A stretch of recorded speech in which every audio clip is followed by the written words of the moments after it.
மரியாதைக்குரிய கருணாநிதி அவர்கள் குறித்து அண்ணா திராவிட முன்னேற்ற கழக மேடைகள் எல்லாவற்றிலும் நாம் பேசுவது உண்டு.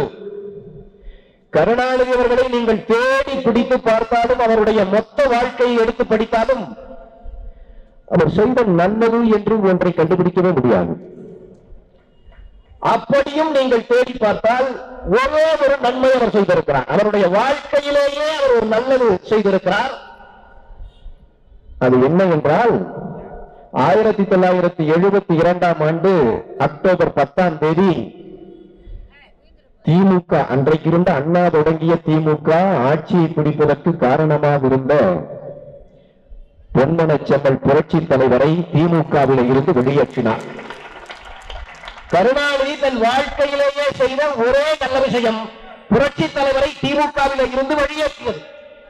ஒருவேளை அதை செய்யாமல் போயிருந்தால் கருணாநிதியினுடைய கடைசி மூச்சு இந்த பூமியிலே இருந்து பிரிந்து போகிற அந்த நேரத்தில் முதலமைச்சர் பதவியை அவர் நினைத்து பார்க்க முடியாதபடிக்கு தடுத்து நிறுத்திய இந்த இயக்கம் பிறக்காமலே போயிருந்திருக்கும்.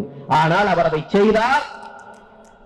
10ஆம் தேதி கட்சியை விட்டு நீக்கினார். அக்டோபர் 10, 1972 10ஆம் தேதி கட்சியை விட்டு புரட்சி தலைவரை நீக்கினார். 7 நாளில் அதே ஆண்டு அதே மாதம் அக்டோபர் 17ஆம் தேதி புரட்சி தலைவர் அனைத்து இந்திய அண்ணா திராவிட முன்னேற்ற கழகத்தை தொடங்கினார் என்று நான் சொல்ல மாட்டேன். தொண்டர்கள் கட்சியை தொடங்கினார்கள், அதை புரட்சி தலைவரிடம் கொடுத்தார்கள், அவர் தலைமையேற்றார்.